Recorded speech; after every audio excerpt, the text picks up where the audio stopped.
ಏನು ರೈತರ ಹಾಲಿನ ದರವನ್ನು ಹೆಚ್ಚಿಸಬೇಕು ಅನ್ನೋ ಒಂದು ನಿಟ್ಟಿನಲ್ಲಿ ಮಾನ್ಯ ಕರ್ನಾಟಕದ ಮುಖ್ಯಮಂತ್ರಿಗಳಿಗೆ ಜಿಲ್ಲಾಡಳಿತದ ಮುಖಾಂತರ ಒಂದು ಮನವಿಯನ್ನು ಮಾಡಲು ನಾವೆಲ್ಲ ಕೂಡ ಎಲ್ಲ ತಾಲೂಕುಗಳಿಂದ ಕೂಡ ಸಾವಿರಾರು ಸಂಖ್ಯೆಯಲ್ಲಿ ಬಂದು ಇವತ್ತು ಜಿಲ್ಲಾಡಳಿತದ ಭವನದಲ್ಲಿ ADC-ವರೆಗೆ ಇವತ್ತು ಒಂದು ಮನವಿಯನ್ನು ಸಲ್ಲಿಸಿದ್ದೀವಿ.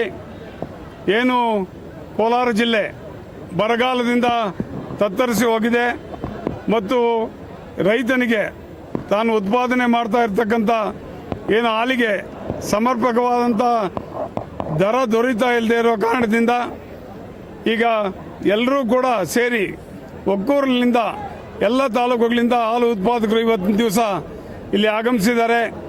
ಏನು ನಾವು ಮುಖ್ಯಮಂತ್ರಿಯಲ್ಲಿ ಮನವಿ ಮಾಡಿಕೊಳ್ಳೋದೇನು ಅಂತಂದರೆ ಕನಿಷ್ಠ 10 ರೂಪಾಯಿ ದರವನ್ನು ತಾವು ಖರೀದಿ ದರವನ್ನು ಜಾಸ್ತಿ ಮಾಡಬೇಕು ಮತ್ತು ಏನು ನಮಗೆ 5 ರೂಪಾಯಿ ಪ್ರೋತ್ಸಾಹ ಧನವನ್ನು ಕೊಡ್ತಾ ಇದ್ದೀರೋ ಅದನ್ನು 7 ರೂಪಾಯಿಗೆ ಜಾಸ್ತಿ ಮಾಡಬೇಕು ಮತ್ತು ಪಶು ಆಹಾರಕ್ಕೆ ಸಬ್ಸಿಡಿ ನೀಡಬೇಕು ಅನ್ನೋದು ನಮ್ಮ ಆಗ್ರಹ ಆಗಿದೆ.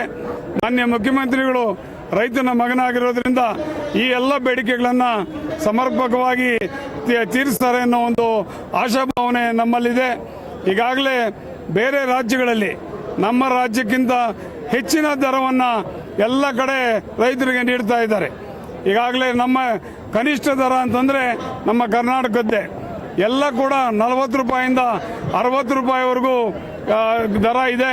ಅದರ ನಮ್ಮದು ಕನಿಷ್ಠ ದರ ಆಗಿರೋದ್ರಿಂದ ನಾನು ಜಿಲ್ಲಾಡಳಿತದ ಮುಖಾಂತರ ನಾವೇನು ಇವತ್ತು ಮನವಿ ಸಲ್ಲಿಸಿದ್ದೀವೋ ಸಾವಿರಾರು ಸಂಖ್ಯೆಯಲ್ಲಿ ಬಂದು ಇದನ್ನು ಮಾನ್ಯ ಮುಖ್ಯಮಂತ್ರಿಗಳು ಪರಿಗಣಿಸಿ ಇಮಿಡಿಯೇಟ್ ಆಗಿ ತಾವು ಈ ಹಾಲಿನ ಖರೀದಿ ದರವನ್ನು ಹೆಚ್ಚಿಸಬೇಕು ಅಂತೇಳಿ ನಿಮ್ಮಲ್ಲಿ ವಿನಂತಿಸ್ತಾ ಇದ್ದೀವಿ.